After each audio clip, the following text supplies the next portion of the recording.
안녕하세요. 대학원 Q&A 2편으로 돌아왔습니다. 일단 첫 번째, 컨택과 관련된 질문입니다. 먼저 첫 번째로 대학원 컨택은 꼭 해야 하나요? 대학원 컨택은 학위 논문을 쓰고 싶은 사람이라면 학위 논문을 써야 한다면 무조건 해야 하는 거예요. 그런데 이제 이게 입학 전에 컨택을 하냐, 어느 시점에 컨택을 하냐가 고민이겠죠? 문과를 기준으로 말씀드리자면 문과는 입학 전 컨택이 필요가 별로 없습니다. 어차피 합격을 해야 교수님이 정해지고 연구실에 소속되고 이런 경우가 많아가지고 학교에 따라서 해야 하는 학교도 있을 수는 있지만 그게 아니라면 문과의 경우에는 입학 후에 컨택을 하는 게 더 좋은 것 같습니다. 더 그런 경우가 많기도 한 것 같고요. 그렇다면 두 번째 질문으로 컨택은 언제 하는 게 가장 좋은가요? 입학해서 첫 학기는 좀 수업도 다양하게 들어보고 그 교수님에 대한 이야기도 좀 들어보고 제일 좋은 건 그 지도 교수님 밑에 있는 선배 아니면 랩실 사람들의 이야기를 많이 들어보세요. 이렇게 많은 이야기들을 접한 다음에 딱 정해가지고 2학기쯤에 컨택을 하셔도 완전 괜찮습니다. 컨택 메일에 무엇을 첨부해야 하나요? 가 컨택 카테고리의 마지막 질문입니다. 영문 CV 그리고 제가 연구했던 PPT 주요 결과 부분을 모아서 포트폴리오처럼 만들어서 제 메일에 첨부를 했고요. 혹시라도 자기가 연구하고 싶은 연구 주제가 명확하다면 그거에 대한 프로포저를 같이 첨부해도 좋을 것 같긴 해요. 두 번째는 학위 논문, 연구 과정에 대한 질문입니다. 대학원 논문은 입학하자마자 주제를 정하나요? 대학원 논문 주제는 언제 정하나요? 이 질문을 진짜 많이 했어요, 사람들이. 입학하자마자는 아닙니다. 아까 말했듯이 우선 컨택을 하고 지도 교수님이 정해지고 지도 교수님이랑 이야기를 나누면서 정하는 게 학위 논문 주제잖아요. 물론 자기가 희망하는 분야나 소주제에 대한 논문을 많이 읽어서 배경 지식을 쌓아두는 건 당연히 좋죠. 근데 내가 이걸 주제를 확장할 거야. 이렇게 하기보다는 교수님과 이야기를 나눠가지고 이제 관심 분야를 맞춰나가는 과정이 필요하다는 취지에서 입학하자마자 정하진 않는다 라고 말씀을 드린 겁니다. 그럼 바로 이어지는 다음 질문은 논문 주제는 교수님이 정해주시나요? 내가 정하나요? 논문 주제는 누가 정하나요? 교수님이랑 큰 분야가 맞으면 보통 지도를 부탁을 드리게 되니까 세부 분야에 대해서는 좀 협의를 보고 교수님과 공통된 부분을 찾아서 구체적인 주제를 설정하게 된다고 보시면 될 것 같습니다.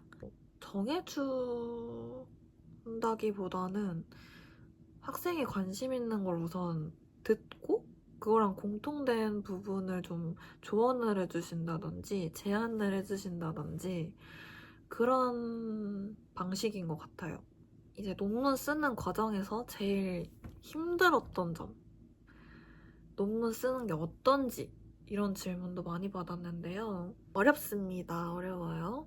통계를 배워본 적이 없는데 학위 논문에 통계를 쓰게 돼가지고 그거를 새롭게 공부를 해서 적용하는 게 조금 어려웠어요. 근데 저는 이거를 생소한 연구 방법이지만 이걸 처음에 시작할 때 내가 이걸 하게 되면 진짜 멋있겠다.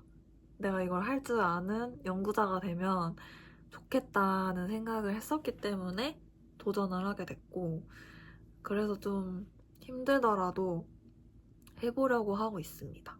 이게 맞춰나가야 될 게 주제만 있는 게 아니라 연구 스타일, 연구 주제, 연구 방법 많은 것들이 교수님이랑 맞아야 잘 나아갈 수 있어요. 그게 다 맞는 교수님은 솔직히 없을 것 같거든요. 나는 분야가 제일 중요해 하면 분야를 가장 우선순위로 두고 컨택을 하시는 거고 내가 만약에 연구 방법, 난 꼭 이 연구 방법을 써서 연구를 하고 싶어.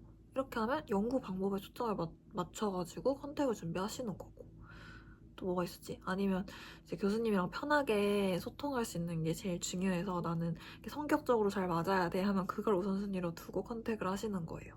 이게 다 맞는 교수님은 사실 있기가 너무 힘들 거라고 생각하거든요. 그래서 자기가 정한 우선순위대로 교수님께 컨택을 드리고 그걸 맞춰나가면서 이제 힘든 것도 나누고 그렇게 해 나가시면 괜찮습니다. 그리고 참고로 사실 저는 대학원을 다니면서 연구가 어렵고 공부가 어렵고 뭐가 이렇게 공부나 연구가 내 생각대로 안 돼서 힘든 것보다 경제적인 부담감 혹은 뭐 주변 친구들이랑 비교되는 문제 이런 심적인 문제들이 훨씬 어려웠거든요. 그래서 논문을 쓰는 데 있어서 막 엄청 어려워가지고 그만두고 싶고 막 그렇진 않았던 것 같습니다. 그렇고요. 자, 이제 다음 수업에 관련된 질문으로 넘어가 보도록 하겠습니다. 먼저 대학원 수업은 어떤 방식으로 진행되나요? 라는 첫 번째 질문입니다. 대학원 수업은 발제가 많고 토론이 많습니다. 학부처럼 강의식 수업 같은 게 거의 없다고 보시면 될 것 같고요. 주어진 리딩을 읽고 그거를 리뷰하는 형식의 발표를 준비하거나 그거에 대해서 발제문, 요약문 이런 글을 내고 그걸 토대로 토론을 한다거나 그래서 발표를 할 일이 굉장히 많습니다. 시험 학부 때처럼 시험을 보는 강의식 수업이 없다는 건 아닌데 한 학기 내내 강의식 수업으로 진행하신 교수님은 없었던 것 같습니다. 그래서 다음 질문, 학부 수업보다 훨씬 어려운가요? 아마도 그렇겠죠? 근데 훨씬 어렵다는 건 잘 모르겠어요. 방식의 차이도 있겠고 배우는 내용의 깊이의 차이도 있겠고 차이가 없진 않을 것 같은데요. 근데 만약에 동일 계열 전공자라면 겹치는 부분이 많아서 막 그렇게 공부가 어려워서 힘들진 않습니다. 근데 사실 대학원 생활에서 수업이 차지하는 비중이 그렇게 많다고는 생각을 안 해서 그렇게 중요한지는 모르겠어요. 그런데 뭐 장학금이나 이런 것 때문에 성적을 유지해야 하면 수업이 중요하겠죠. 근데 그 내용이 어렵진 않다. 그리고 마지막으로 교수님과 학생의 관계는 학부랑 많이 다른가요? 대학원은 완전히 학교라고 할 수는 없을 것 같아요. 뭔가 학교와 사회의 중간? 교수님마다 다르겠지만 어쨌든 간에 학부 때의 관계랑은 다르다. 제가 경험했을 때 대학원은 학교 같진 않았어요. 뭔가를 이렇게 배우기만 하는 학교 같진 않았다. 그래서 관계가 다를 수밖에 없다. 라는 말이 하고 싶었던 것 같아요. 다음으로는 비용, 현실적인 부분. 이게 제일 중요하죠. 그래서 첫 번째, 대학원 비용이 얼마나 드나요?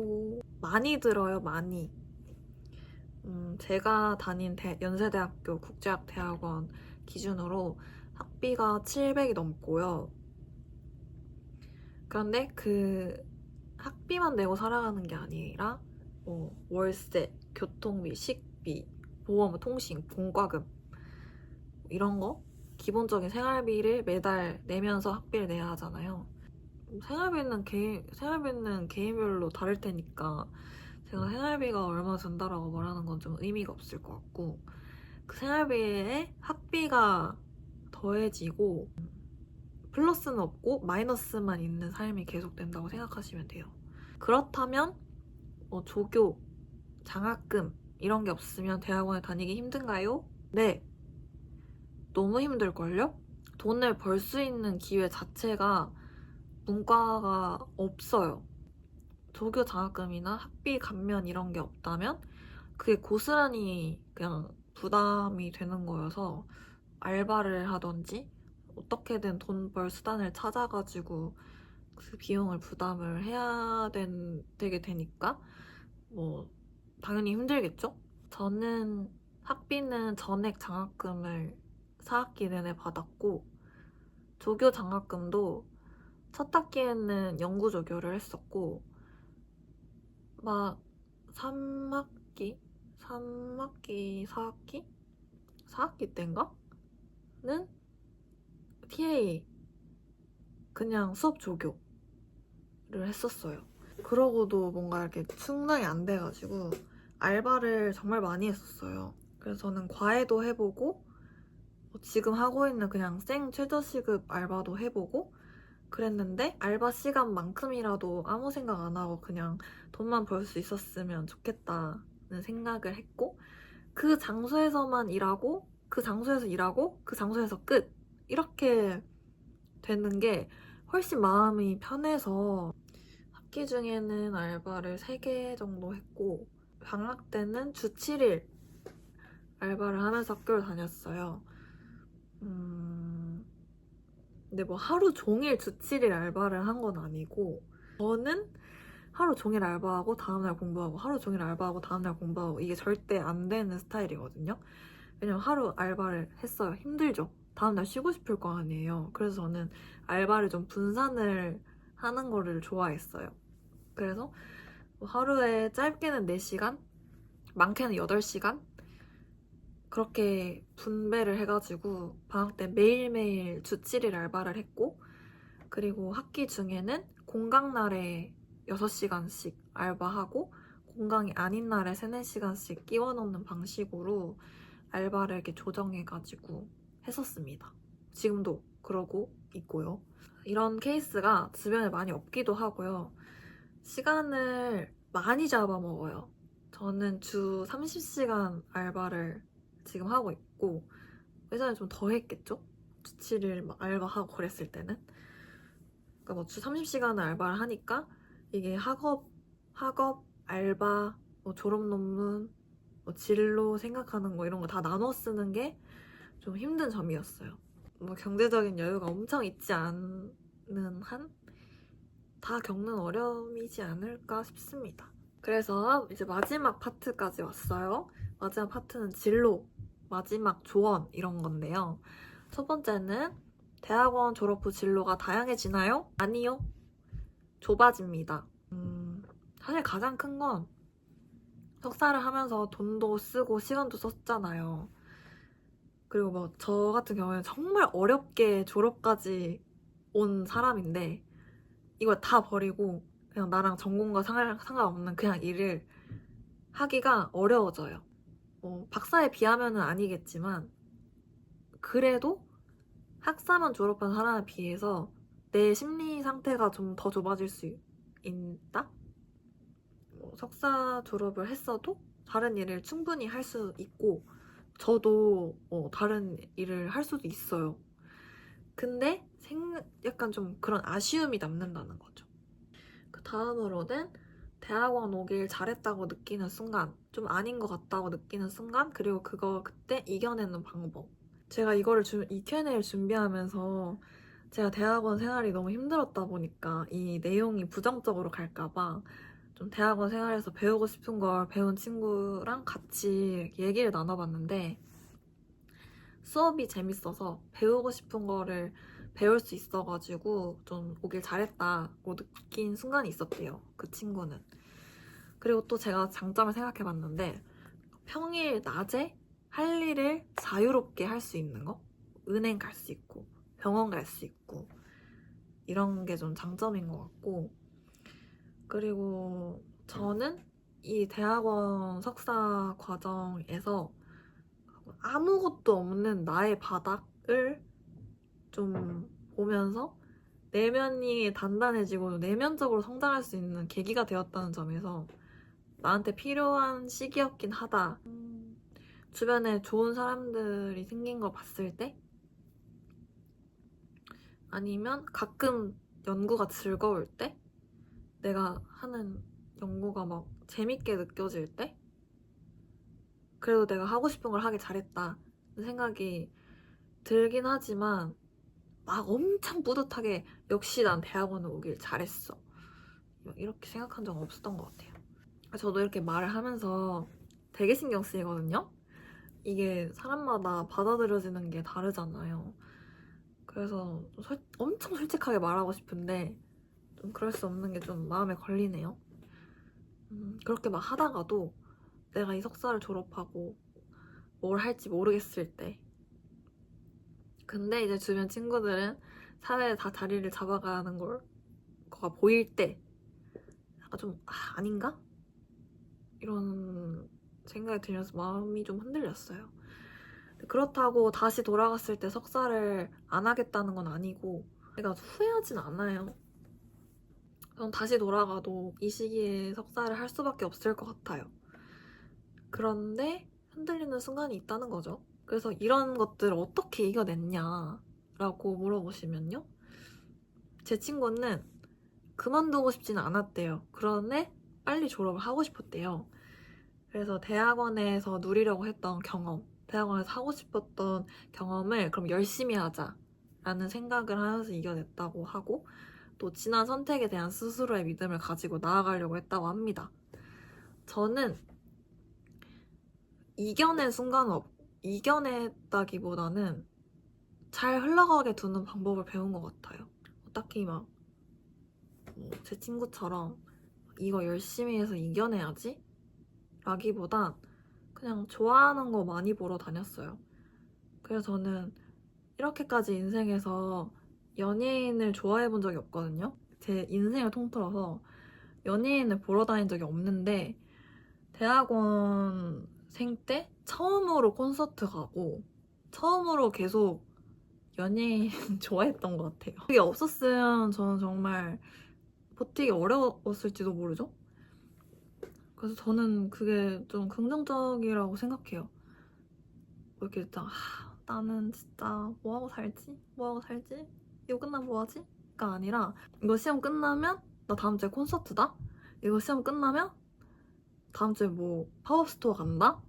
이렇게 생각하는 게 저는 너무 좋았고 너무 해결이 잘 됐습니다. 그래서 자기만의 뭔가 이렇게 좀 푸는 방법 있으면 좋을 것 같아요. 그게 없으면 어떻게 못해요.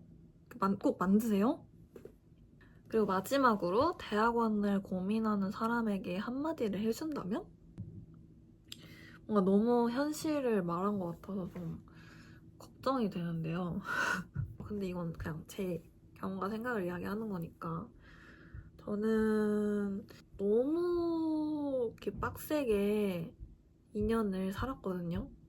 저는 2년 동안 주말이 아예 없었어요. 토요일, 일요일 중에 하루만 없었던 게 아니고 그냥 주말이 아예 없고 공강이라서 하루가 아예 빈 날도 거의 없고 그렇게 주 7일을 온인 상태로 오프가 없는 상태로 2년을 달려오다 보니까 너무 벅찼고 그래서 다시 돌아간다면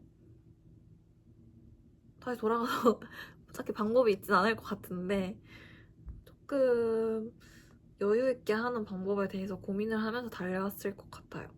그치만 자존감은 좀 높아진 것 같아요.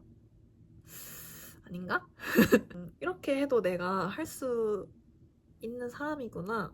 정말 대견하다라고 스스로 생각을 한 계기가 되기도 했었어서 이거는 저는 정말 내면의 성장의 기회였다라고 생각합니다. 필요하신 정보는 취하시고 아닌 거는 버리시고 그래도 뭔가 이런 말을 해주는 사람이 없을 수 있잖아요, 주변에. 그럴 때 참고하셔서 꼭 좋은 선택을 하시길 바랍니다. 근데 뭐 당장 좋은 선택을 못했다고 해서 그게 망하는 게 아니거든요. 제 모토인데요. 저는 항상 이렇게 생각해요. 원래부터 좋은 일, 원래부터 나쁜 일 없다. 내가 그렇게 좋다고 생각하고 나쁘다고 생각하는 거지 원래부터 좋은 일, 원래부터 나쁜 일 이런 거 없다고 저는 항상 생각해요. 그래서 저는 대학원 다니면서 다 마음대로 안 됐어요. 제 마음대로 제 계획대로 제 마음대로 되는 게 한 개도 없었어요. 근데 그게 나빠? 아니에요. 오히려 좋게 흘러갔을 때도 있었어요. 그래서 뭔가 이렇게 좀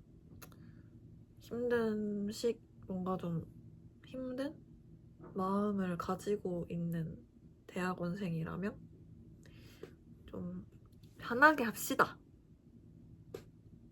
영상이 도움이 필요하신 분께 도움이 되었으면 좋겠고요. 혹시 더 추가로 궁금하신 점이 있다면 댓글로 남겨주시면 제가 대답할 수 있는 거라면 답변을 해드리도록 하겠습니다. 그럼 안녕!